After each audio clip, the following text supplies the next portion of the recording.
자, 오래간만입니다, 여러분. 오늘은 말이야, 그렇게도 꿈에도 그리던 BCS 이론을 이제 시작하려고 그래요. 왜 꿈에도 그리느냐 하면, 우리가 로젠을 공부할 때도 BCS가 뭐 조금밖에 들어가 있지 않았고, 그 다음에 풀책을 공부할 때도 그랬고, 하여간에 BCS는 상당히 어렵기 때문에 우리가 이거를 이제 항상 뒤로 미루고 그러는데, 오늘은 이제 진짜로 들어가요. 물론 이게 챕터 3를 읽어보면 알겠지만, 다 읽어봤겠지만, 예습 다들 해봤겠지. 여기서 이제 이게 뭐라 그러느냐면, 이게 상당히 쉽지가 않아가지고, 예를 들어서 뭐 세컨 콘티제이션이라든지 이런 것들을 넣어가지고 하기 때문에 어린이들한테는 상당히 무리다, 뭐 이런 얘기들이 있고, 물론 팅캄의 어린이라고 그렇게 하지는 않았지만, 이제 뒤쪽에 가서 보면 말이야, 논 로컬 시어리라든지 이런 것들이 이제 쭉 나오는데, 그게 다 어디서 나왔느냐면 BCS 시어리에서 나왔는데, 근데 그거 공부하는 게 또 그렇게 이제 만만치가 않아요. 그래서 여기서도 이제 하다가 힘들다고 생각하면은 뒤는 다 빼라, 뭐 이런 얘기를 주는데, 안 빼고 할 거예요, 이제. 왜냐하면 일생에 아마 거의 처음이자 마지막으로 BCS 이론을 제대로 공부하는 기회가 되기 때문에.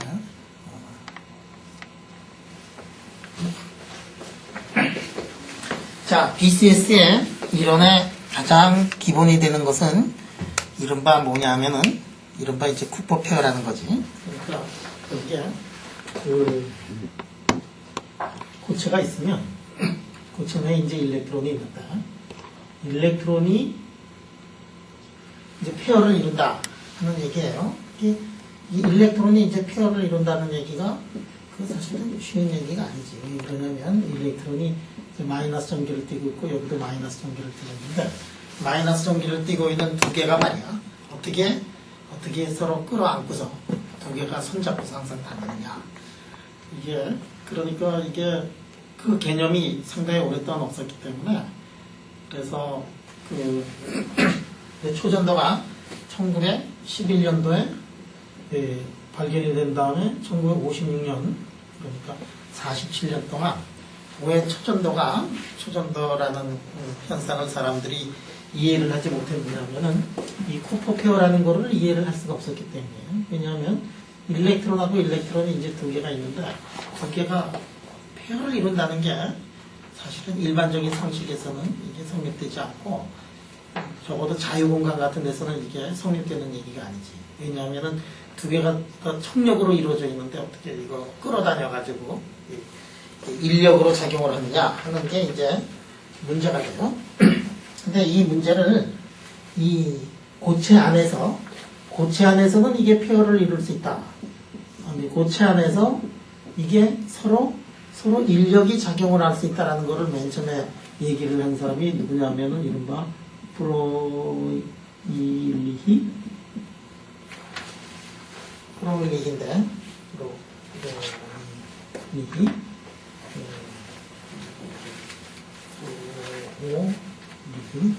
옴라이트 찍는 게 어디 있는데? FROHLICH. 아, 여기다 찍는구나.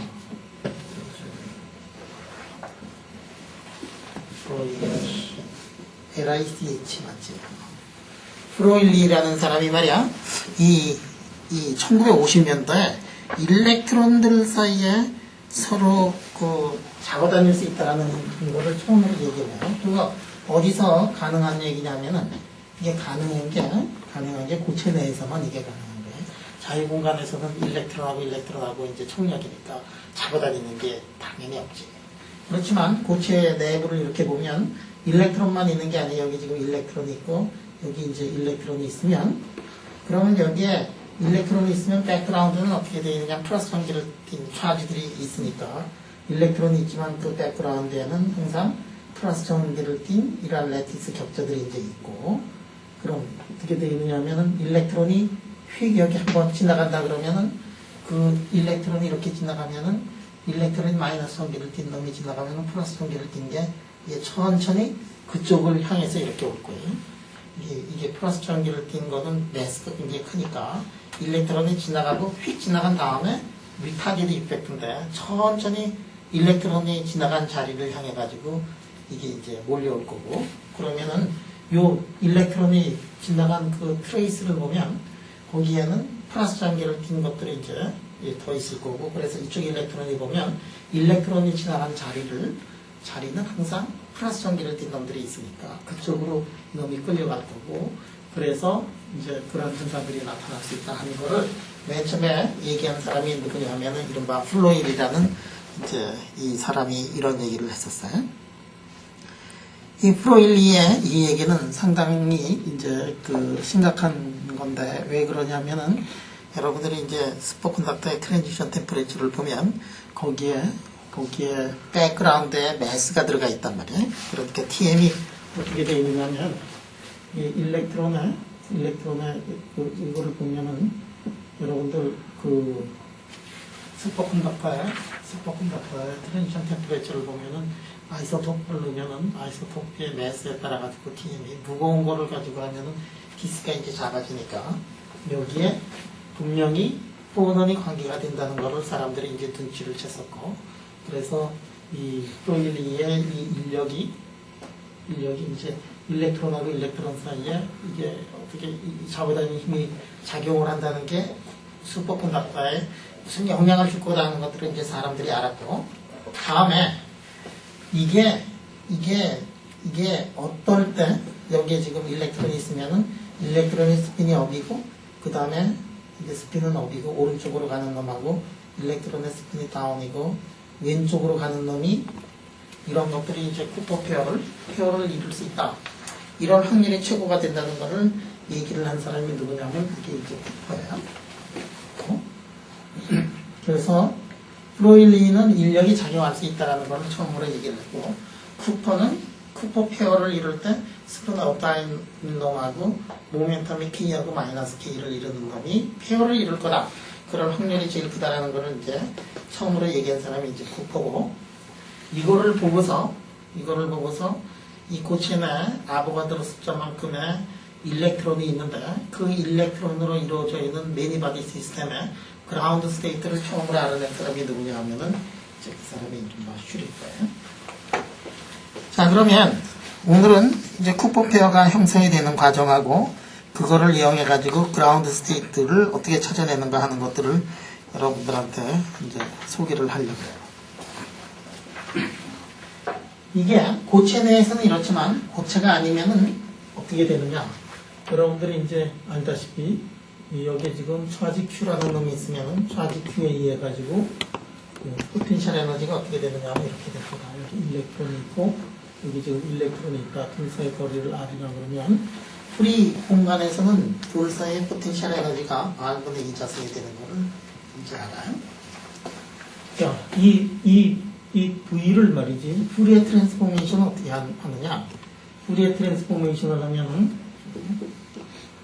VR에다가 E에 I에 Q에다 R 써놓고 DR을 하면 그러면 Q자승분의 5파이 2자승이다. 자, 이런 것들을 우리가 공부를 해본 적이 있을 거예요. 동시다, 그렇지. Q자승분의 1이 되지. R분의 1을 적분을 해가지고 모멘텀 공간으로 보내면은 이게 Q자승분의 1이 준비하게 돼요. 그 Q가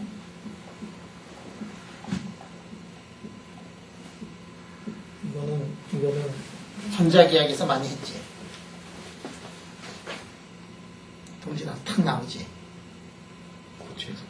고치에서 왔어? 그런데 말이야, 이거는 이제 공간 중에서는 이렇게 나오는데, 만약에 이게 고치 속으로 들어가면은 어떻게 되느냐? 고치 속으로 들어가면은 다이렉트릭 속에 들어가기 때문에 VQ가, 이게 어떻게 되느냐 하면 VQ가 이놈이 엡실론의 Q 자승분의 이렇게 되고, 엡실론은 우리가 뭐라고 얘기를 하느냐 하면은, 이른바 다이렉트릭 콘스탄트라고 이렇게 얘기를 해요. 고치에서 이제 배웠을 거고, 그러면 이 다이렉트릭 콘스탄트를 구체적으로 한번 계산을 해보자. 그래가지고 다이렉트릭 콘스탄트를 여러 사람들이 이제 계산을 해요. 다이렉트릭 콘스탄트가 스타틱한 경우를 보면은 거기에 스타틱한 경우를 보면은 이 다이렉트릭 콘스탄트를 계산할 수가 있는데, 그 처음으로 계산한 사람의 이름이 누구냐면은 이름이 토마스 어프록시메이션이라는 그런 방법이 있어요. 페르미 토마스 어프록시메이션에 의하면 다이렉트릭 콘스턴트가 어떻게 되느냐면 Q 자승분의 KS의 자승이다. 다이렉트릭 콘스턴트가 이렇게 나온다 하는 거를 내가 얼마 전에 강의를 한 것 같은데 풀체크하면서 내가 강의해줬지 이거. 유도하지 않았니 그때?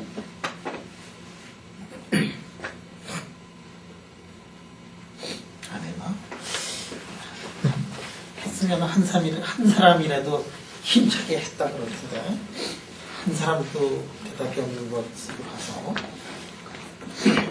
기억부터 안 했다 말이지. 안 했다고 모른다 이거지. 우선 토마스 페르미 어프록시메이션이라는 게 이거 있는 거는 알죠? 이 문제점에 이 키틀 책에 베이비 키틀 고체 물리책 그걸 보면 토마스 페르미 어프록시메이션 딱 나오잖아. 다이렉트릭 콘스탄트. 응? 어려운 키틀 말고 베이비 키틀 있잖아. 거기 나오잖아. 은지야 요새 배웠지? 키틀 책 안 배웠어?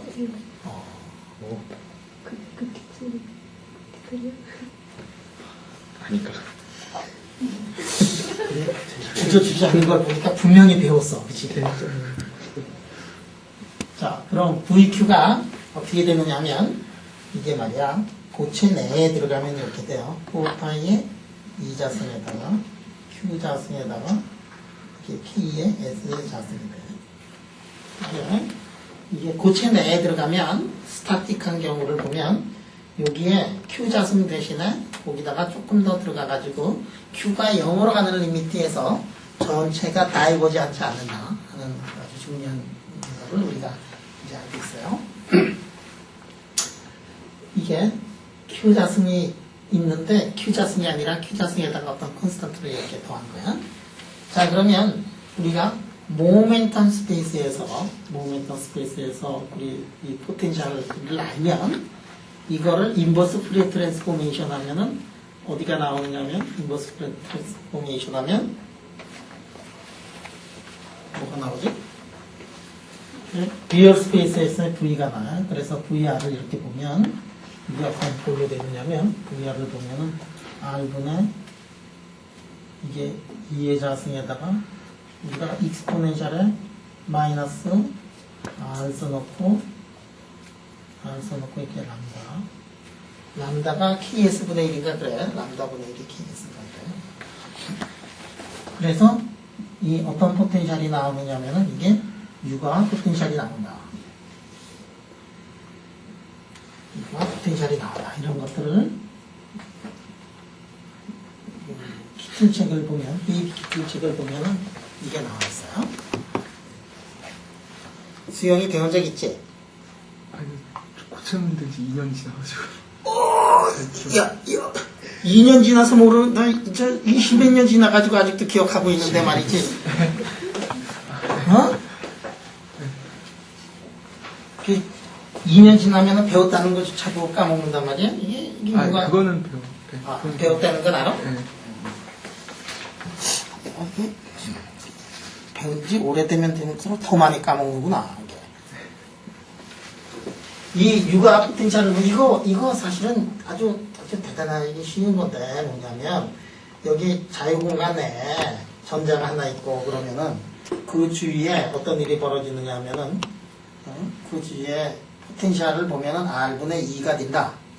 그런데 자유공간이 아니고 레티스 안에서 보면 이게 그냥 플러스로 하자. 그냥 플러스가 여기 있다 그러면 플러스 차지가 있다 그러면 자유공간에서는 달려올 놈이 하나도 없는데 이 자유공간이 아니라 고체에 대해서는 어떻게 되냐 플러스 전기가 있으면 주위에 여기 지금 일렉트론 클라우드들이 이쪽으로 이제 몰려와가지고 이 밖에서 보면 이게 R분의 2라는 이러한 포텐셜이 보이질 않고 이게 스크린이 돼서 밖에서 이쪽에서 보면 지금 마이너스가 있으면 항상 플러스가 몰려온단 말이에요. 그래서 이게 스크린이 돼가지고 육아와 같은 포텐셜 모양을 이거 하고 있다 이런 거를 우리가 아주 그냥 쉽게 이해를 할 수가 있거든.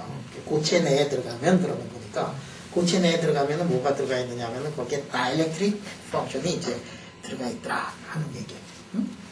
그래서 여러분들 이 책을 보면 팅캄에서 보면 뭐라고 얘기를 하냐면 토마스 페르미의 어프록시메이션이 있는데 고체 내에 들어가면은 그래서 이렇게 되더라. 그래서 육아 포텐셜 같은 모양을 하더라. 근데 이제 그럼에도 불구하고 여기서 육아 포텐셜 같은 모양을 하고 있음에도 불구하고 아까도 자유공간 내에서도 0보다 크고 이 동네에서도 0보다 크다 이게요. 그 얘기는 뭐냐면 자유공간 내에서도 리펄시브 포스가 작용을 하고 그 다음에 고체 내부를 들어가더라도 일렉트론 2개를 놓으면 리펄시브 포스가 이제 작용을 하더라. 근데 거기에다가 이 프로일리의 생각에 의하면 그놈이 결국에 가서는 그놈이 인력이 줄어드는 거 정도가 아니고 인력의 사인조차 바뀌더라. 그거를 맨 처음에 그 예측을 한 사람이 누구냐면 프로일리이고 이거를 구체적인 모델을 가지고서 공부를 한 사람이 누구냐면 이른바 파인즈라는 사람이에요. 파인즈. 제일리의 모델.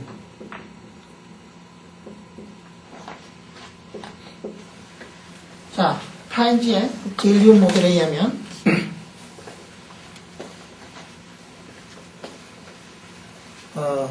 여러분 젤리움이 뭔지 아니? 젤리움이 뭐냐면 젤리라는 거 있지. 젤리를 보면 맛있는 젤리를 보면 그거를 보면 두부하고 비슷해가지고 어느 곳이나 다 밀도가 다 비슷하고 그렇게 돼 있잖아. 그러니까 고체를 어떻게 보느냐면 고체를 이렇게 지금 뭐 이렇게 돼 있고 이런 격자가 있는 이 고체에 뭐가 있느냐면 일렉트론들이 이렇게 돌아다니는 것들을 심플리파이 해가지고 이 결정 구조를 다 싹 지워버리고 그래서 플러스 전기를 띤 백그라운드에 일렉트론이 움직이고 있다. 뭐 이런 식으로 그냥 생각을 하는 거예요. 그래서 아주 굉장히 간단한 어프로시메이션인데 이 completely crystal structure를 이렇게 무시를 해버리고 그 다음에 여기서 이 포텐셜을 이 젤리움 모델을 가지고서 이 포텐셜을 구해보니까 그러니까 스타틱한 경우에서는 절대로 나타날 수가 없는 그런 모양이 이제 나타나는데 그게 뭐냐면은 5파이 자승에다가 Q자승에다가 그 다음에 KS의 자승 그 다음에 4파이 2자승에 Q자승에 KS 자승에다가 오메가 Q의 자승에다가 오메가 자승 오메가 Q의 자승이라는 거를 이제 파인즈가 이거를 이제 처음으로 얘기를 해요. 그래서 요거를 요 뒤쪽에 있는 거는 뭐냐면은 이거는 포넌이 있기 때문에 이제 생겨난 거예요. 그 포넌에 의한 mediated interaction.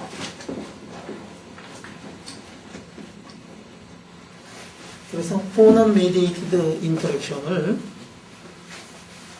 이렇게 보면 조금 전에까지만 해도 토마스 페르미 어프록시메이션이었는데 거기에다가 그 안에 사실은 포넌도 있으니까 아까는 스타틱한 경우인데 지금은 포넌들이 이제 바이브레이션 하는 것들이 있다. 일렉트론이 쫙 하면은 포넌 모드 중에서 바이브레이션 하던 놈들이 이제 반응을 하는데 너무 빨리 바이브레이션 하는 놈들은 별로 반응을 많이 못하고 그치? 그래서 거기에 뭐가 들어가느냐면 이제 프레퀀스가 이제 들어가더라는 얘기예요.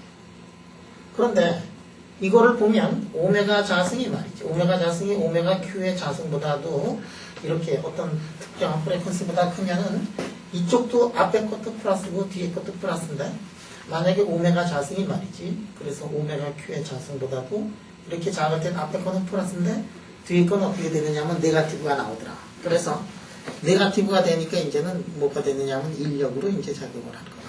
그래서 이 인력으로 작용을 하는데 앞이 포지티브고 뒤가 네가티브면은 네가티브가 값으로 따지면 매그니티브로 따지면 커야지만이 전체가 네가티브가 될 거 아니?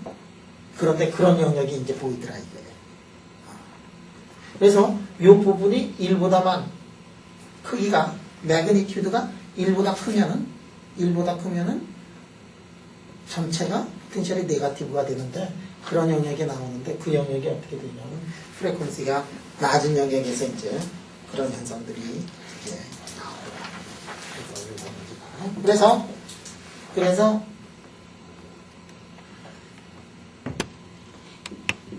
이제 이 전체가 그래서 V가 이게 Q만이 아니라 프레퀀시까지 들어가는 영역이 이런 것이 이제 존재 가능성을 열어준다. 이게 존재할 수 있단 말이야. 언제 그런 것이 존재하느냐면은 오메가가 이제 작은 경우에 오메가가 너무 크면은 양쪽 다 플러스가 돼가지고 안 되고 오메가가 작은 경우에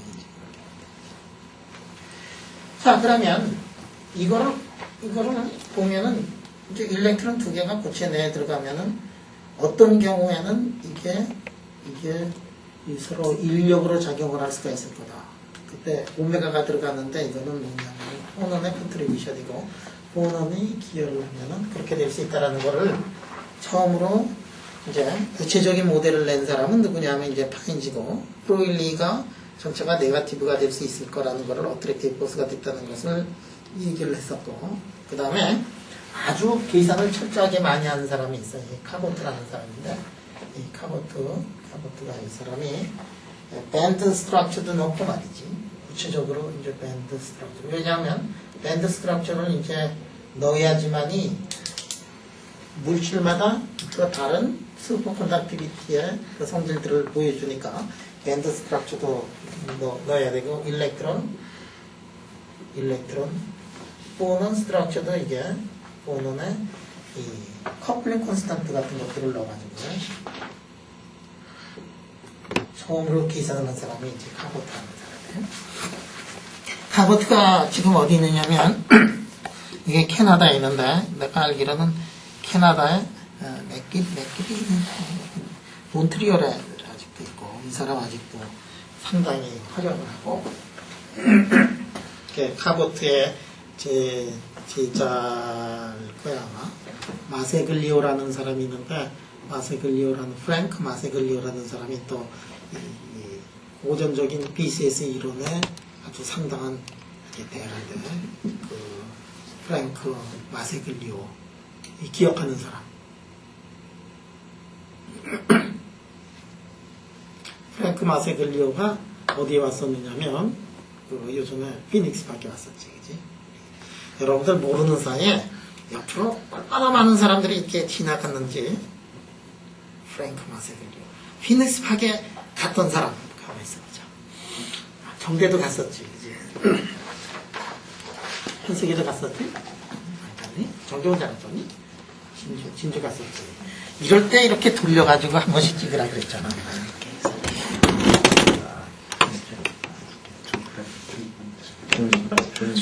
줌 딱 해가지고 밖으로 하는 걸 가있어. 줌은 젊었을 때 여기 안 가려 자신 있는 거.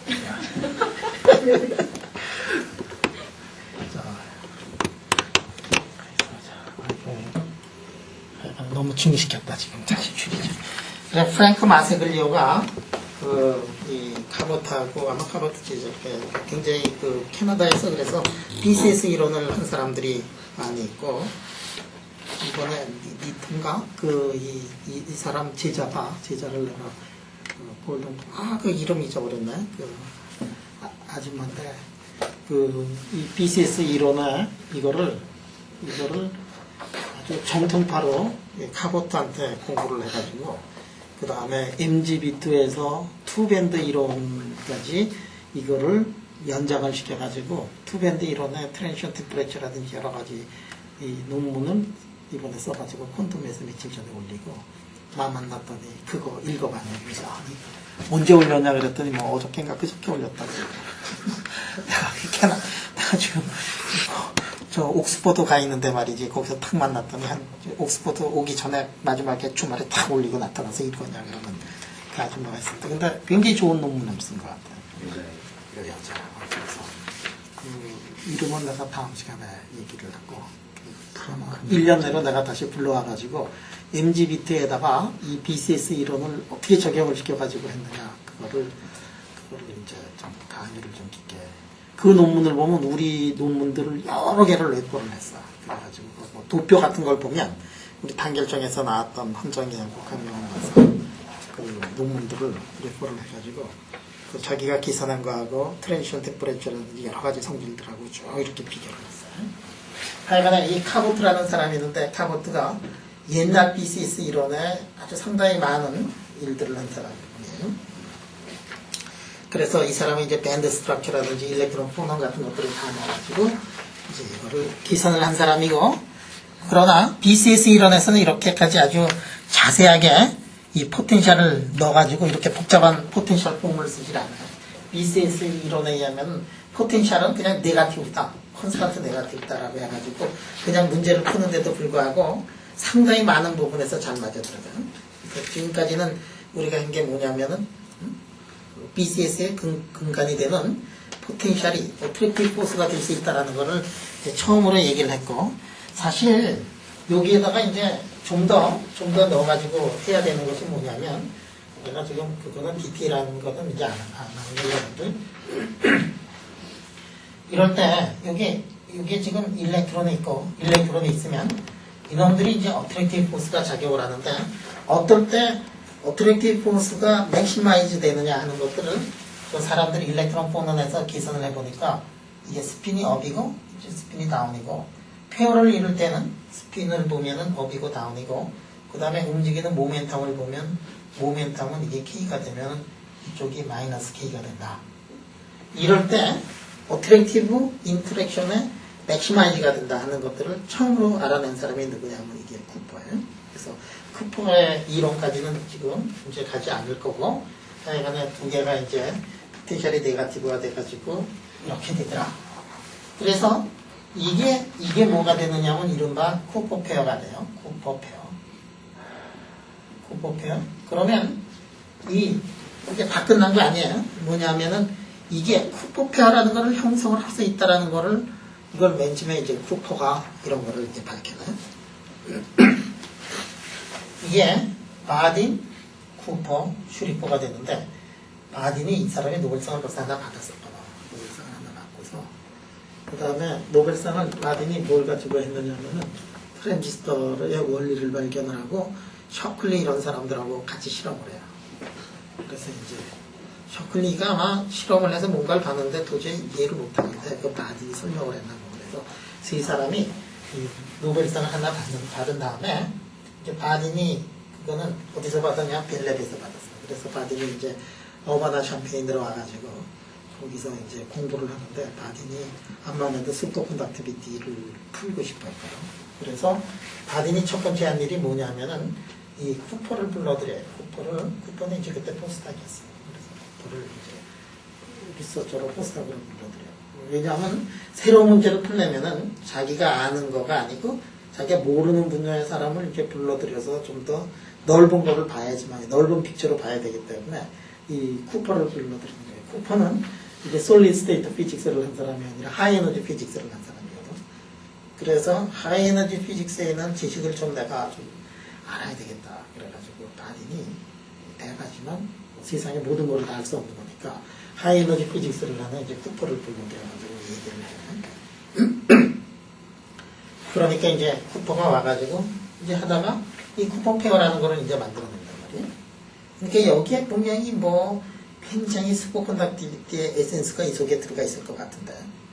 그런데 그 실마리를 못 찾다가 그때 이제 슈리퍼한테 이제 일을 맡겨서 슈리퍼가 뭘 하냐면 미세스 이론을 이제 만들어내요. 슈리퍼는 수업 시간 처음 옛날 얘기가 많은데 슈리퍼는 다 옛날에 한 번씩 얘기했는데 그래도 이제 이렇게 녹화를 하니까 일반 대중을 위해 가지고 슈리퍼는 이게 바딘을 찾아갔어. 바딘을 찾아간 이유가 뭐냐면 이 세마이콘덕터를 이제 공부를 하기 위해 가지고 이제 바딘을 찾아간 거야. 근데 바딘이 슈리퍼한테 세마이콘덕터보다도 더 아주 어트랙티브한 문제가 있으니까 그 문제 한번 풀어봐라 그래가지고 초전도 문제를 이렇게 던져주게 되지. 이제 바딘이 초전도 문제를 던져주니까 이제 슈리퍼가 선생이 하라 그러니까 안 할 수는 없고 이제 그거를 시작을 했는데 슈리퍼가 보통 불만이 많은 게 아니었어요. 왜냐하면 이 문제 지금 40몇 년 동안 안 풀던 문제를 갑자기 자기 물리 시작한 지 며칠 된다고 말이야. 그거를 나한테 풀라 그랬느냐. 그래가지고 거의 1년 이상이 지나고 그래도 뭐 전혀 실마리가 안 풀리거든. 그때 이제 깨달은 게 있지. 깨달은 게 뭐냐면 란다우도 저 문제 풀려고 달려들었고 파인만도 저 문제 풀려고 달려들었고 아이징 모델 푼 사람 누구지? 앙사가도 저거 달려들었고 하여간에 세기의 대가들은 다 달려들었던 문제라는 걸 알고 있어요. 양대학학을 만들어냈던 그 모든 사람들도 다 한 번씩 여기에 들어왔고 뭐 런던도 더 시작해가지고 이거 풀다가 보니까 뭐 실마리라도 뭐 보여야 되는데 전혀 안 보이는데 근데 이제 그동안에 느낀 거는 뭐냐면 그 사람들도 못 푼 건데 나보고 풀라 그랬다. 그래가지고 이제 점점 불만이 쌓아져가지고 그래가지고 슈리퍼가 이거를 풀다가 안 돼가지고 선생을 또 찾아가가지고 뭐 항상가도 못 풀었고 뭐 파인만도 못 풀었고 뭐 란다우도 못했고 뭐 다 못했는데 어떻게 이걸 나보고 풀라 그러냐. 그래가지고 이제 항의를 하니까 이 바딘이 다시 슈리퍼한테 야 그래도 6개월만 더 해봐라 6개월만 더 해봐라 그래가지고 6개월 동안 하다가 그거를 이제 풀었어요. 그러니까 내가 다른 사람한테 듣기로는 그냥 슈리퍼가 어느 날 무지무지하게 열받아가지고 짐을 탁 싸들고 고향으로 돌아갔다 그러더라고. 그래서 이렇게 있잖아.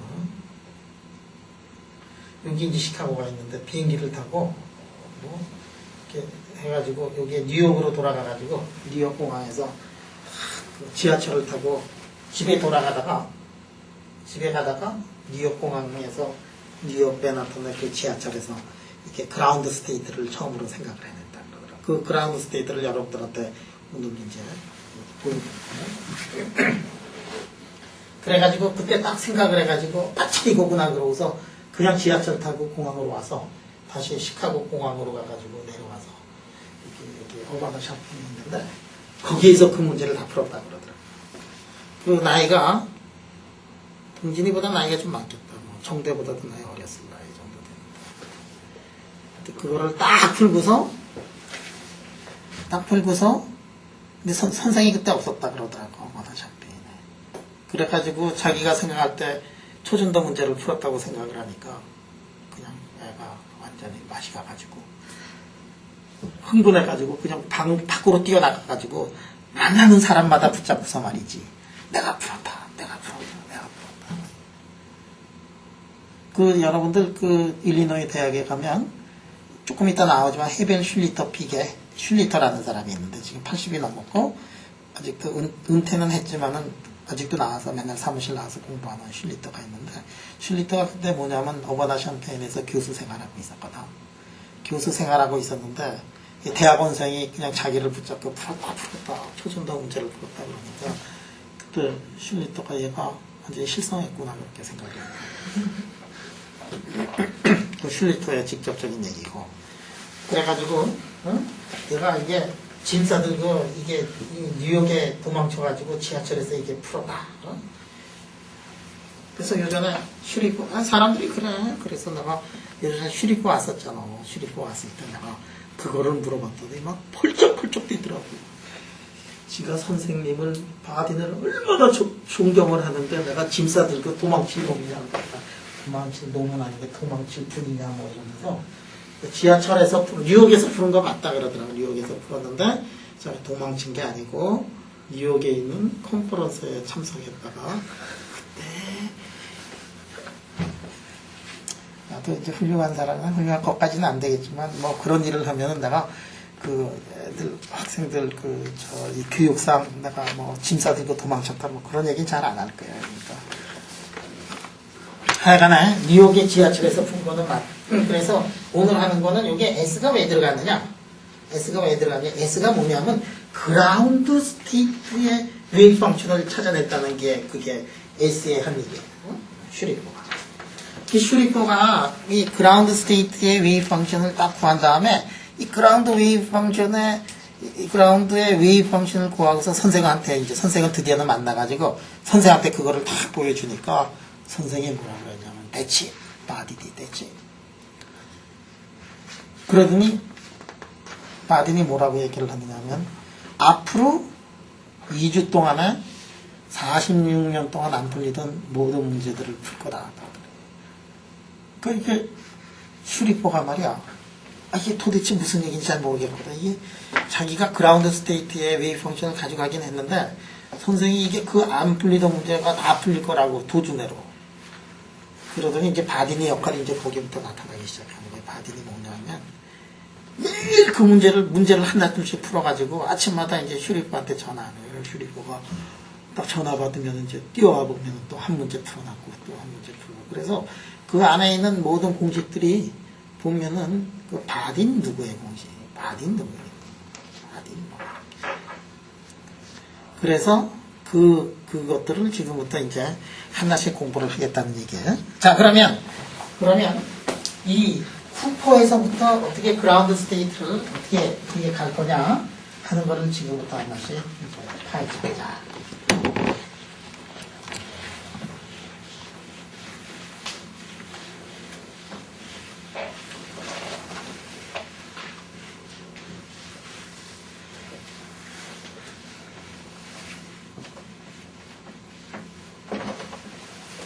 자, 그러면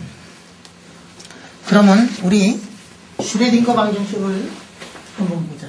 슈레딩거 방정식.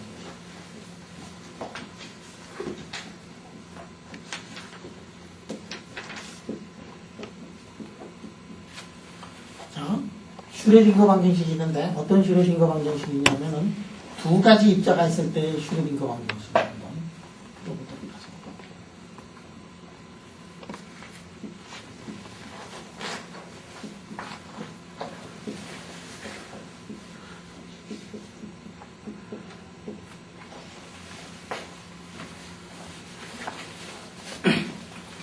자, 지금 여기 고체네.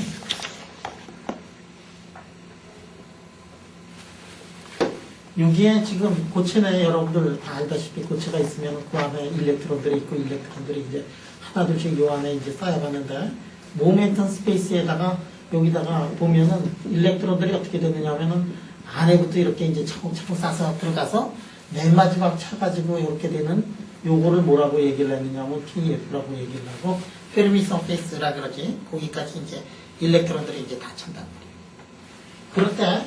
그럴 때 이제 질문이 뭐냐면 두 개의 일렉트론이 이제 밖에 있어요. 페르미 레벨 밖에 있어.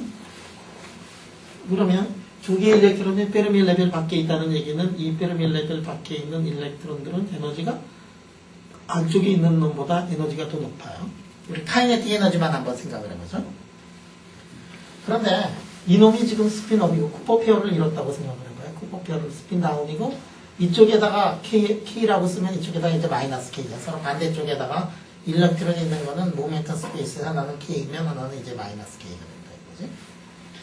자, 그랬을 때, 지금 이 페어를 잃은 놈은, 이 페어를 잃은 놈인데 이게 지금 두 개의 일렉트론이 있어요. 근데 이놈이 이제 쿠퍼 페어를 이루고 있다고 한번 생각을 해보죠. 쿠퍼 페어를 이루고 있으니까 두 개 사이에 인터랙션은 무슨 인터랙션? 어트랙티브 인터랙션이 있다고 생각합니다. 둘 사이 인터랙션 V, R1, R2는 어떻게 되냐면 R1, R2는 어트랙티브 인터랙션이다.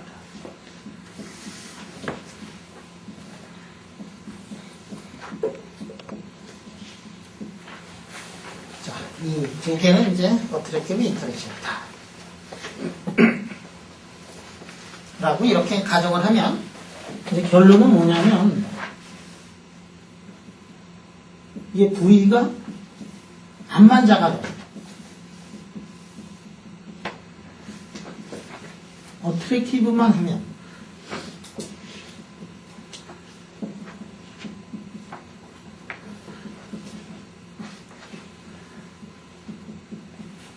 에너지가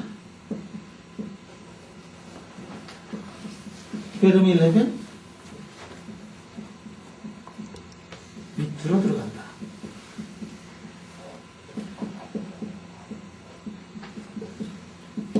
에너지가 페르미 레벨 밑으로 들어간다. 그러니까 그거를 지금부터 한번 유도를 해내겠다. 에너지가 페르미 레벨 밑으로 들어간다. 너무 작게 썼네? 한번 좀 크게 쓸까? 뒤에 있는 사람 위해서 에너지가 페르미 레벨 밑으로 이제 들어간다. 그러니까 이 안에 있는 놈들보다도 이 지금 페르미 레벨에 있는 여기에 있는 것보다도 에너지가 더 낮다. 이게. 자, 지금 이 슈레딩거 방정식을 놓고서 이거를 여러분들 이거를 놓고서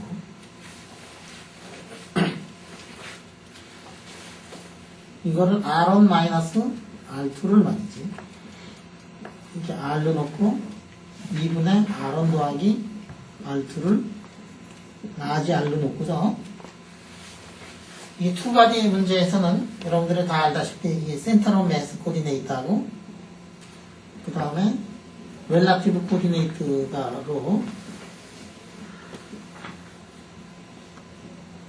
네이트로 바꿔가지고 센터로 매스 코디네이트를 우리가 죽일 수가 있어요. 그치? 그래서 원바디 프라블럼으로 우리가 이 문제를 이제 바꿔줄 수가 있다. 자, 그러면 이 두 개의 일렉트론이 있을 때 두 개의 일렉트론의 이 웨이브 펑션을 우리가 어떻게 쓰느냐면 R1-R2라고 이렇게 쓰고 두 개의 웨이브 펑션이 있어요. 두 개의 웨이브 펑션을 우리가 쓴다 그러면은 우리가 K는 어떻게 되느냐면 K의 F보다 컸어. 왜냐하면 두 개의 일렉트론들이 페르미 서페이스 밖에 있었다고 그랬으니까. 그 다음에 GK 이렇게 써놓고서 웨이브 펑션을 우리가 이렇게 쓸 수가 있어요. K가 R1-R2에다가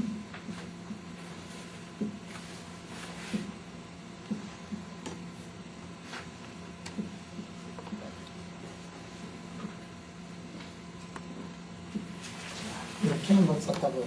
이게 뭐냐면은 스핀 업다운인 놈이에요. 그래서 여러분들 이게 스핀 싱글렛을 보면 1, 0, 0, 0가 어떻게 되어 있는가 하면은 루트 2분의 1 써놓고 첫 번째 것이 스핀이 업이고 그 다음에 다운해서 마이너스 1을 다운 업. 이거를 지금 뒤에다가 쓴 거는 저렇게 됐어요. 스핀 싱글렛은 스핀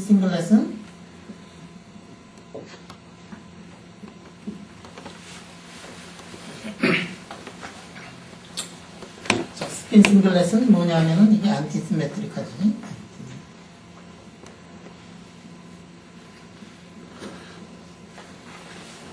그러니까 이쪽을 우리가 시메트릭한 파트를 써야 되니까 코사인으로 썼어요.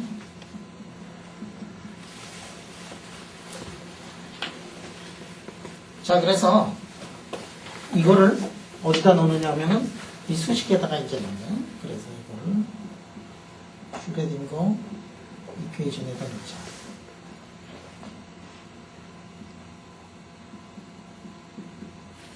이거를 이제 슈레딩거 이퀘이션에다 이제 넣다.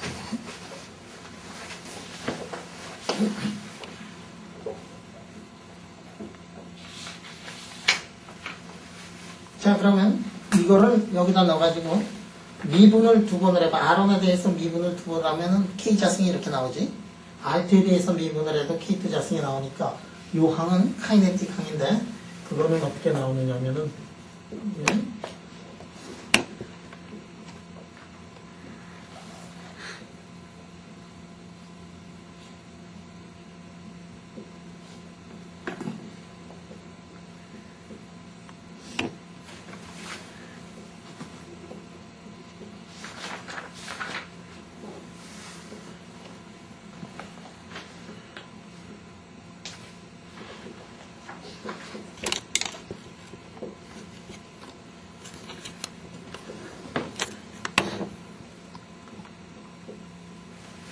자, 이러한 수식이 이제 나오게 된다 이것이.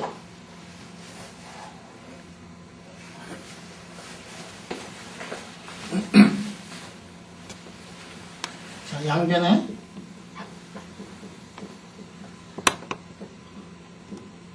코사인의 K가 R, DR을 이제 곱한다. 그러면 여러분들 코사인하고 코사인 여기 K하고 K 프라임이 같기 전에는 다 오실레이션 하는 항으로 돼가지고 다 날아가니까 이 항이 얼마가 되느냐면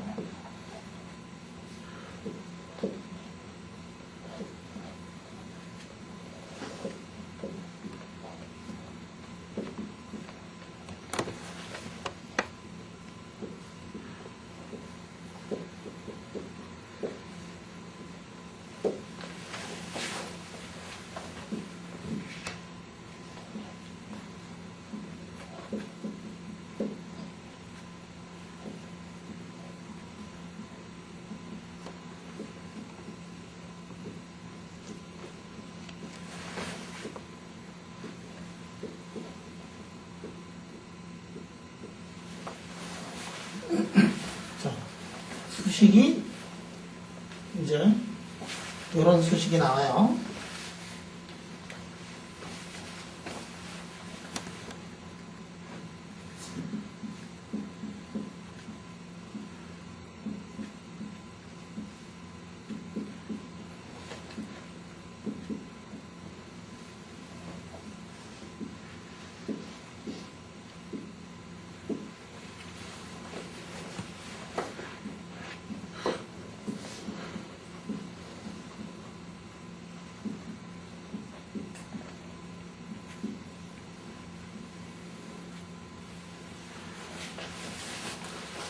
그래가지고 이제 저런 수식이 나와.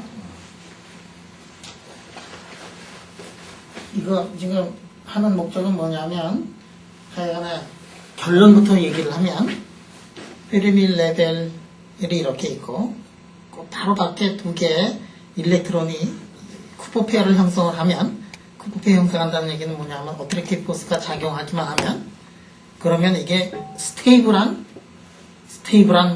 페어를 이룬다는 거를 지금 얘기하고 싶어요.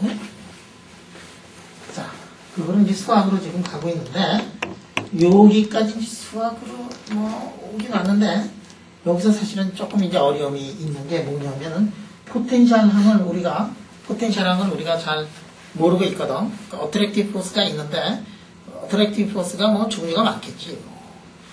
네거티브만 하면 되니까 어트랙티브 포스가 있는데 말이야.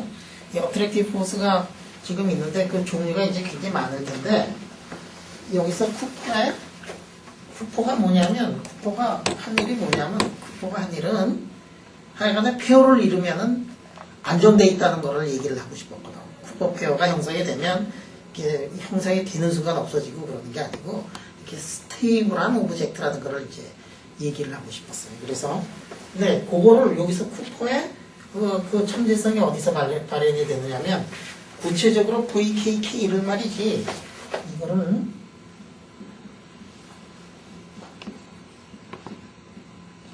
쿠퍼가 어떻게 가정을 하느냐면 이거 뭐 굉장히 어려운데 KK 프라임 이거 풀어내려면 이거 뭐 어려운데 이거 뭐 그냥 과감하게 어트랙티브 포스니까 마이너스로 그냥 마이너스 콘스탄트로 이렇게 놓자.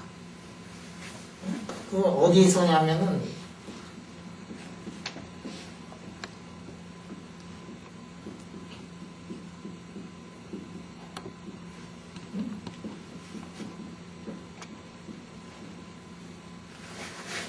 이 K가 뭐냐면 카이네틱 에너지에서 페르미 레벨을 뽑은 거예요. 그러니까 아까 우리 어떻게 했느냐면 이렇게 놓고서 여기에 지금 한 놈이 있다, 여기 한 놈이 있다. 그러면 여기부터 여기까지가 이제 카이네틱 에너지인데 그거보다 밖에 있으니까 그만큼 에너지가 더 높은 거예요. 카이네틱 에너지가 더 높은데 여기 있는 두 놈은 이게 에너지가 안에 있는 건 페르미 레벨보다 카이네틱 에너지가 조금 높다. 그러니까 EF부터 시작을 해가지고 요 사이에 있는 놈에 대해서는 마이너스 V고 그 다음에 이거를 0이라고 이렇게 한번 가정을 하자. 구체적으로 정말 다 계산을 해서 넣더라도 결론적으로 보면은 별로 큰 차이는 없어요. 근데 이제 쿠퍼가 아주 대담한 어프록시메이션을 해가지고 여기에 어트랙티브 포스가 무진장 간단한 어트랙티브 포스가 있다고 가정을 하자. 젤리움 모델에서 나온 것보다도 더 간단한 어프록시메이션의 포텐셜이 있다고 가정을 해서 쿠퍼의 어섬션은 뭐냐면 이놈이 네가티브만 하면 근데 밖에 있는 모든 쿠퍼 페어가 아니고 페르미 레벨 그 근처에 있는 놈들만 해가지고 그놈이 만약에 마이너스 값을 이렇게 갖는다고 가정을 한번 해보자 하는 게 이제 그 사람의 그러면 요거를 마이너스 V를 여기다 넣으면 본래의 V는 뭐냐면 K하고 K 프라임의 함수였는데 거기에다가 콘스탄트를 넣어버리니까 이놈이 지금 복잡한 다른 함수였는데 이놈을 그냥 콘스탄트로 내버리니까 요놈이 어떻게 되느냐면 이게 밖으로 나올 수가 있는 거예요.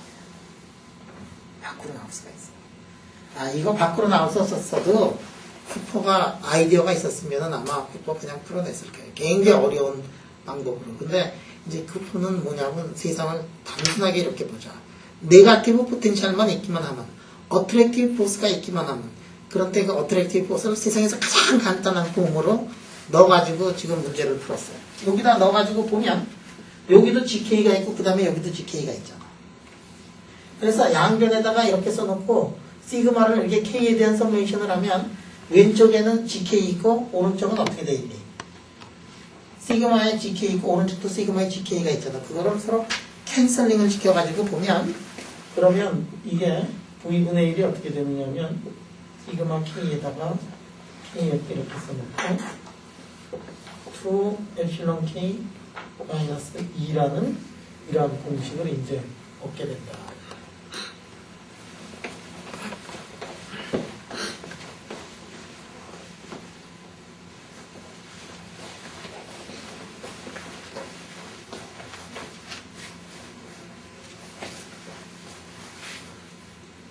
요거 여러분들 이게 모든 K를 서메이션 하라는 거거든.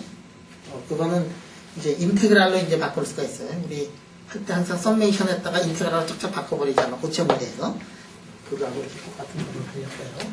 그래서 이거를 어떻게 쓰느냐면 K에다가 KF 이렇게 써놓고 이제 쿠퍼가 어떻게 해서 노벨상을 받았느냐 하는 게 이제 여기서 나오는 거예요. 페르미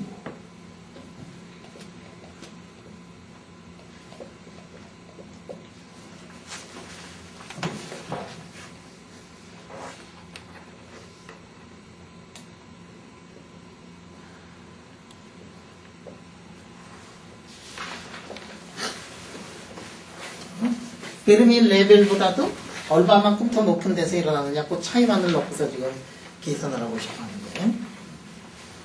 자, 그러면 쿠퍼가 몇 줄만 더 나가면 이제 쿠퍼의 노벨상이 됩니다. 자, 이렇게 쓰면 이게 어떻게 되냐면 N0 써놓고 이게 K에 대한 서메이션을 뭘로 바꾸느냐 하면 에너지에 대한 서메이션으로 바꿀 때 여러분 density of state 앞으로 하나 나가는 거 고체 물리에서 이제 배웠을 거예요. 이렇게 써놓고 이렇게 쓸 수 있다.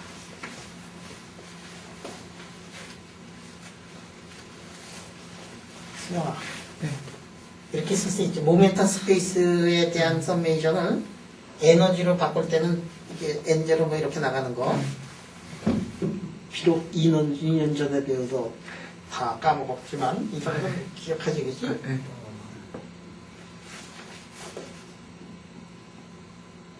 N0 써놓고, 뭐 N0 써놓고, 이렇게 써놓고, 이게 로가리즘으로 이렇게 들어가서 2배,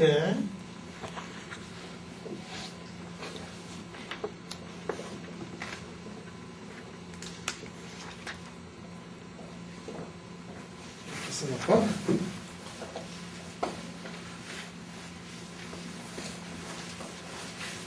자, N0는 뭐냐면 density of state at the Fermi level.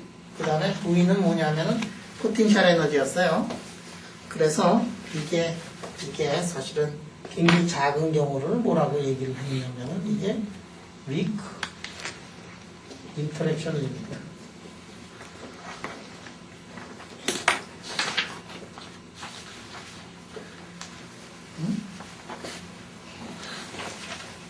interaction 또는 recoupling limit. Otherwise, strong coupling limit. Otherwise,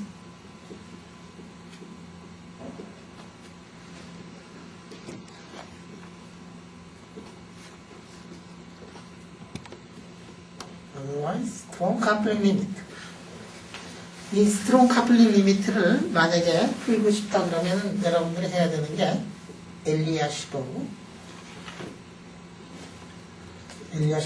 시어리를 가지고서 넣어야 돼. 엘리아시버그 시어리는 지금 우리가 얘기했던 이게 포텐셜 같은 것들을 저렇게 간단하게 놓지 않고 진짜로 넣어가지고 다 풀어내야 되는 그게 이제 엘리아시버그 이퀘이션이고, 이 엘리아시버그 이퀘이션을 MGB2에서 2밴드를 다 넣어가지고 구체적으로 포텐셜 다 넣어가지고 페르미 서페이스 저거 인테그레이션 할 때 페르미 서페이스가 동그랗지가 않으니까 그냥 그 모양까지 다 쪼개서 한 사람이 누구냐면 그게 이제 최영준 교수예요. 여러분들이 잘 알고 있는 최영준 교수가 이제 그거를 한 사람이다.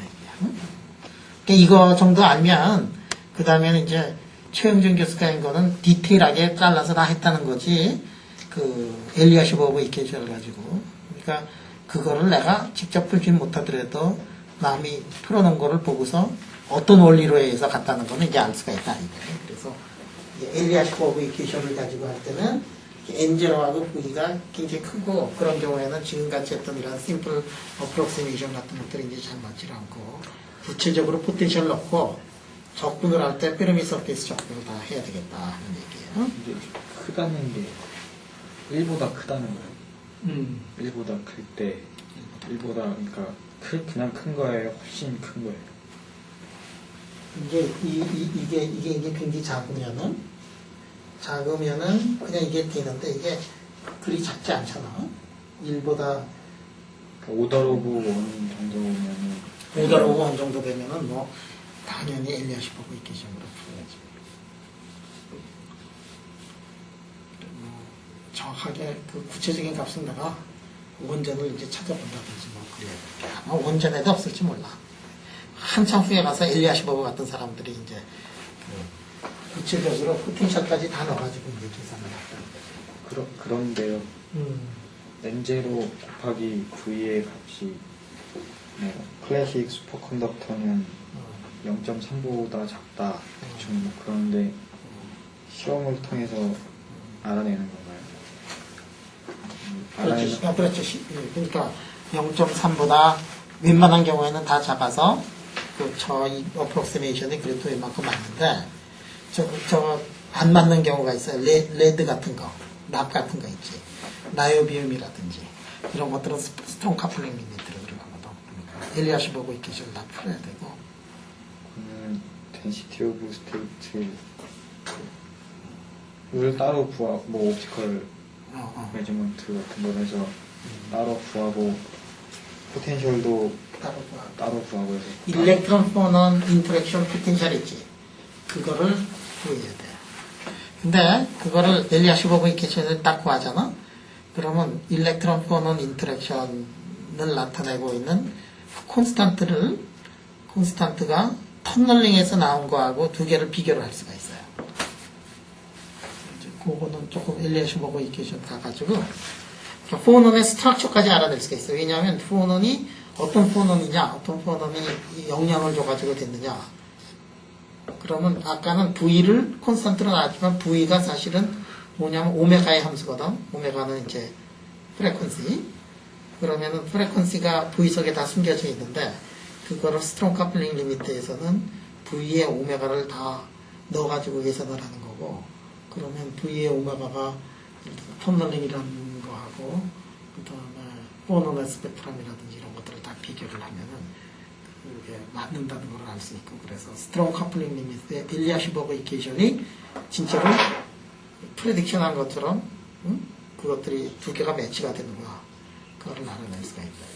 근데 만약에 이제 포논 메디에이티드 일렉트론 커플링이니까 그러면은 일단 온도도 낮고 그 초전도 전이가 일어나는 온도도 낮고 하니까 포논의 그 스펙트럼에서 딱 기대하기가 어쿠스틱 포논일 것 같은데 그러면 엘리아시버그에서는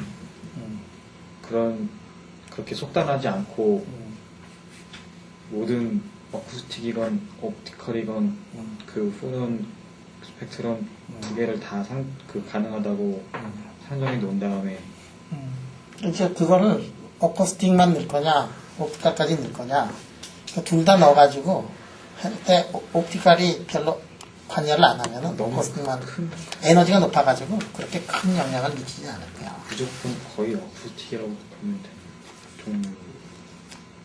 보통 이제 어쿠스틱이지. 오케이. 자, 그래서 우리 시작을 해가지고 여기까지 끝까지 와서 그 다음에 요게 사실은 이 앞에 부분이 뒤에 부분보다 작아가지고 이게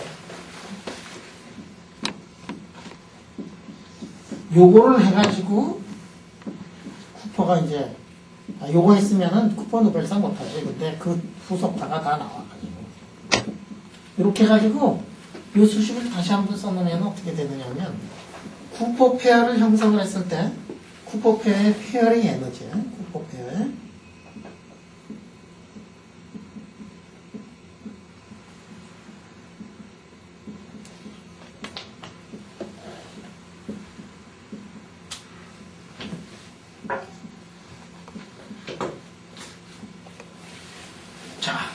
이런 결론을 얻었어. 이게 이제 이거를 넣고서 쿠퍼가 이제 상을 타게 되는 거예요. 이게 쿠퍼가 이거 딱 하고서 이게 뭐냐면 자, 에너지는 아까 뭐의 에너지였지? 두 개 일렉트론이 있어가지고 두 개 일렉트론이 토탈 에너지야. 그거 슈레딩거 방정식에 E라고 이렇게 넣은 거예요. 그 E에. 그 다음에 2EF는 뭐냐면은 2EF는 페르미 레벨까지의 페르미 레벨의 에너지예요. 우리가 쿠퍼페어 두 개가 있어가지고 카이네틱 에너지는 페르미 레벨 밖에다가 카이네틱 에너지 이런 페르미 레벨 밖에다가 일렉트론 두 개를 넣고 둘 사이의 인터랙션이 뭔지 모르지만 둘 사이의 인터랙션이 만약에 V라고 하면 V가 굉장히 심플한 V지만 V라기만 하면은 인터랙션이 있어서 두 개가 조금이라도 이렇게 잡아다니면은 토탈 에너지가 뭐가 되느냐 하면은 이놈이 페르미 레벨에서의 두 개 일렉트론 페르미 레벨까지 차이는 두 개 그거보다도 에너지가 더 작아진다는 겁니다. 그러니까 에너지가 어떻게 돼? 에너지가 안정이 된다는 얘기예요. 지금 여기까지 꽉 차 있는데 그놈보다도 에너지가 더 낮은 쪽으로 들어가니까. 그래서 근데 이게 중요한 게 뭐냐면 V가 있기만 하면 만약에 V가 0이면 어떻게 되니? V가 0이면 에너지는 2EF가 돼가지고 그 안으로 들어갈 수가 없어요. 그 안에 있는 놈보다 더 에너지가 작을 수가 없어. 근데 V가 0만 아니면 V가 있기만 하면 V가 0만 아니면 V가 0보다 크기만 하면 0으로 가는 리미트가 되기만 하면 어떻게 되느냐면 에너지가 지금 형성한 것보다도 그 안쪽으로 이렇게 들어간다는 얘기고 그래서 쿠퍼 페어가 안정화가 된다는 얘기예요. 쿠퍼 페어가 스테이블하게 형성이 된다.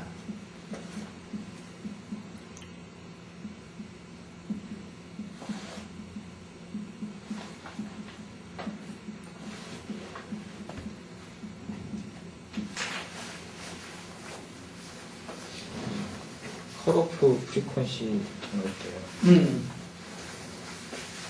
그 퍼미 서피스 근처에서 덴시티 오브 스테이트를 N0로 일정하게 봐도 무방한 코 넓이를. 요거? 그러니까 요거? 오메가 C를 정할 때 오메가 C는 사실은 그 쿠퍼가 오메가 C라고 썼는지는 잘 모르겠어요. 근데 저게 오메가 C가 뭐에 거의 비슷한 양이냐면 이게 두바이 프레퀀시하고 거의 비슷한 양. 컷오프 프레퀀시. 포논이 이게 바이브레이션 해가지고 네. 거기다가 영향을 주는 거기 때문에 그게 굉장히 큰 에너지는 아니고 굉장히 작은 에너지일 건데 그게 이제 포논하고 인터랙션에 있어서 나타나는 거기 때문에 이게 퍼미 템퍼처 기준으로 조금만 더 커지는 거지. 두바이 템퍼처. 그렇지.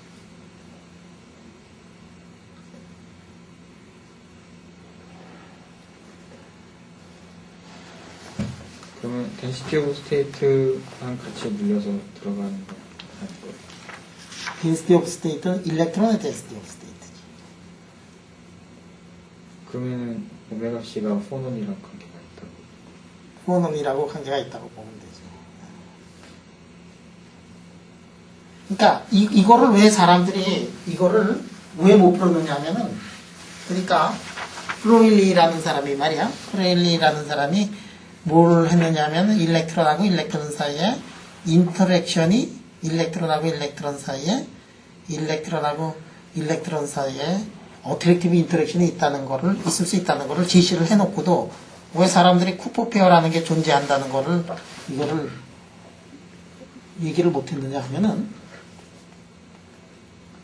이유는 퍼터베이션으로 이 문제를 풀 수가 없다는 얘기. 지금 우리가 풀었던 문제는 퍼터베이션으로 풀었던 게 아니야. 뭐 상당히 아주 굉장히 멋있는 VKK 프라임을 마이너스 V라고 놓고 뭐 이래가지고 우리가 문제를 풀었잖아. 이게 우리가 문제가 잘 안 풀릴 때는 어떻게 하니? 문제가 잘 안 풀릴 때는 제일 먼저 하는 게 퍼터베이션으로 풀지. 퍼터베이션으로 풀 때는 어떻게 하니? 지금 프리한 경우에 문제를 푼 다음에 포텐셜이 굉장히 작으면은 거기에 포텐셜을 우리가 해밀토니안에서 H 프라임이라고 놓고서 퍼터베이션으로 문제를 풀거든.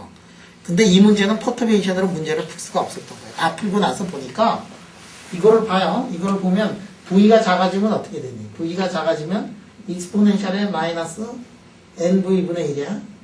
이런 꼴로 돼 있어가지고 이거 퍼터베이션 이거 테일러 익스펜션을 할 수 없는 문제예요. 테일러 익스펜션 할 때 어떻게 해야 될까? V분의 1 V분의 1의 자수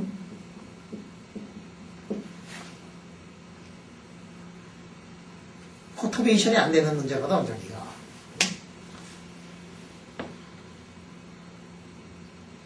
V가 작을 때가 퍼터베이션 아니야?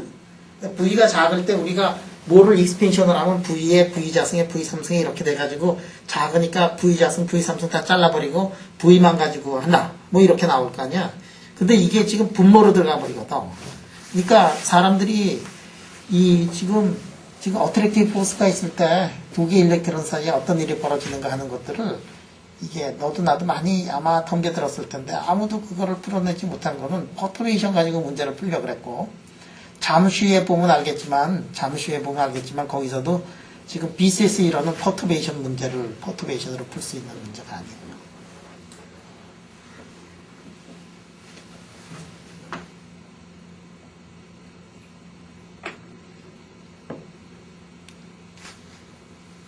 자, 질문?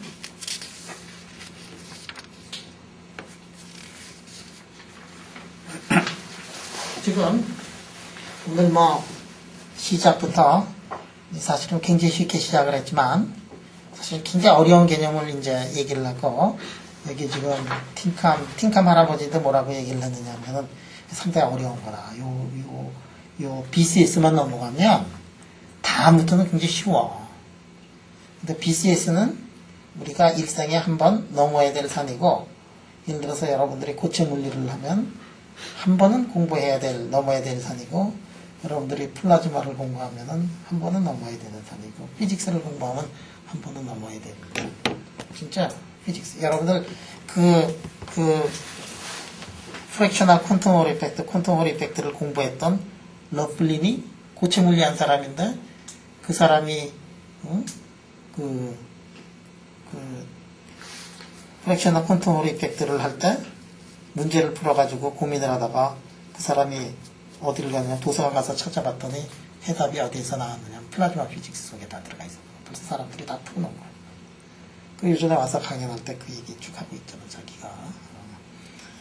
몇 가지 베이직하고 아주 펀더멘탈한 것들은 영역을 넘어서 가지고 모든 사람들이 다 그 정도는 알아놔야 되는 아주 가장 베이직한 건데 오늘은 뭐를 했느냐 하면은 쿠퍼 페어가 어떻게 해서 스테이블한 오브젝트가 되는가 하는 것들을 굉장히 간단한 모델을 가지고 했고 그러면은 여기서도 얘기했듯이 넘어야 될 건데 이제 조금만 하나 더 넘어가면은 이제 나머지는 산수니까 개념적으로 산수는 그냥 계산하면 돼. 개념적으로 중요한 것들은 이제 쫙 넘어갈 텐데 다음에 넘어야 될 산이 뭐냐면 그라운드 스테이트를 어떻게 하느냐. 쿠퍼가 두 개씩 짝을 줬어요. 그러면 두 개씩 짝을 준 이 지금 고체 내에 있는 일렉트론들이 있는데 다 두 개씩 이렇게 짝을 줬어요. 이놈도 두 개씩 짝을 주고 저기 있는 놈도 두 개씩 짝을 주고 그러면 여기에 지금 짝을 어떻게 질 거냐 하면은 10의 23승계가 있어요. 10의 23승계 중에서 두 개씩 이렇게 짝을 줘. 근데 10의 23승계 중에서 너무 크다. 우리 그냥 100개라고 하죠. 큰 거는 마찬가지니까. 제일 많이 쌍을 지을 수 있는 거는 몇 가지가 되느냐면 50가지가 있지. 50쌍을 줄 수 있지.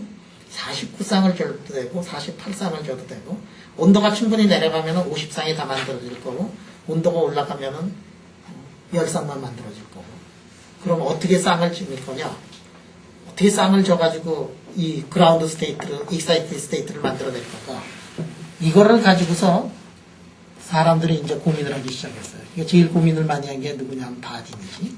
바딘이 말이야 이게 쌍을 지려고 그러니까 두 개씩 쌍을 지려고 그러니까 이게 엄청나게 많다 이게야. 예를 들어서 100쌍 중에 100명이 있는데 둘씩 쌍을 준다 그러면 어떻게 되니? 100개 중에 2개를 꺼집어내는 경우의 수가 어떻게 되지? 100 콤비네이션? 2? 그러면 98개 남나? 98개 중에서 다시 2개를 쌍을 줘야 되지? 10의 23승계를 놓고서 쌍을 짓는데 그 경우의 수가 엄청나게 많으니까 이거를 그라운드 스테이트를 이제 어떻게 잡을 거냐 하는 거를 가지고서 이제 바딘이 이제 고민을 하기 시작했는데 도대체 실마리가 잡히질 않아가지고 그럴 때 이제 슈리퍼한테 슈리퍼야 6개월만 더 한번 고민을 해봐라. 그라운드 스테이트가 뭐가 될까를 한번 고민을 해봐라. 도대체 생각이 안 나는 거를 어느 날 지하철석에서 맨하탄의 그 맨하탄 지하철을 가면 또 얼마나 더럽고 햇볕없는지 몰랐는데 서울 지하철 같이 이렇게 깨끗하고 그러잖아. 그거로 지나가면서 이제 그라운드 스테이트를 알아냈는데 그라운드 스테이트가 적어도 이거는 아닐 거다라는 거예요. 지금 그래서 여러분들이 이제 수요일 날까지 올 때까지 이제 해야 되는 게 뭐냐면 자 내가 이제 그라운드 스테이트가 이거는 그라운드 스테이트가 아닐 거다 이게. G에 K1, K2 해가지고 이게 몇 개가 있냐면 아보가드로 숫자만큼 있어요. 그 다음에 CK에 자 첫 번째 거 C-K에 다운 자 첫 번째 거 K1 CK2 CK2 다운 해가지고 이게 몇 개가 있어야 되느냐 쿠퍼 페어의 개수만큼 이렇게 있고 그렇게 있고 여기가 뭐냐면은 여기가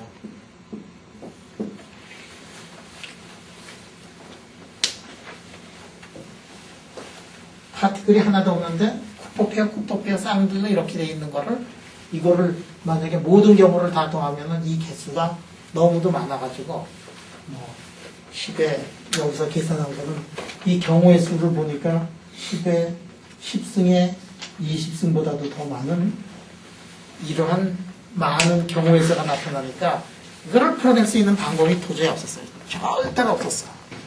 그런데 이 웨이브 펑션을 이 방법이 아니라 다른 방법으로 이거를 아이디어를 짜는 게 누구냐면 슈리퍼고 BCS의 웨이브 펑션을 바꿀게. 그라운드 웨이브 펑션을 무지무지하게 간단한 그라운드의 웨이브 펑션을 간단한 UK, VK 써놓고 C대가 이렇게 썼던 이게 슈리퍼의 그라운드 스테이트 웨이브 펑션이다.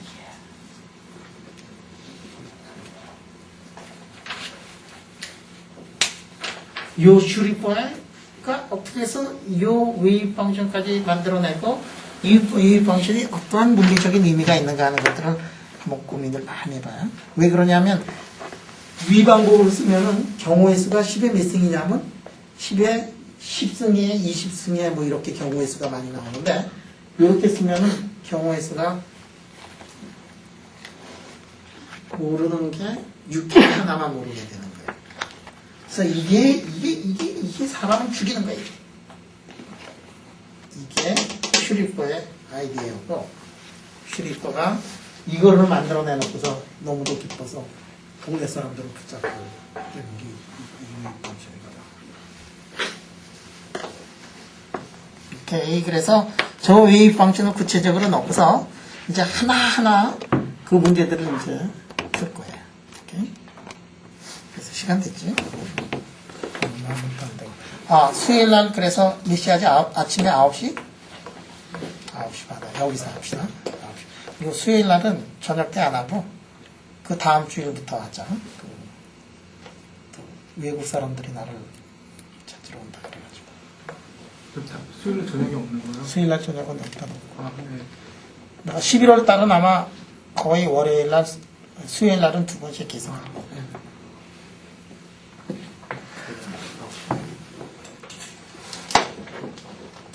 공부하고 싶은데 조금 해서 미안하네.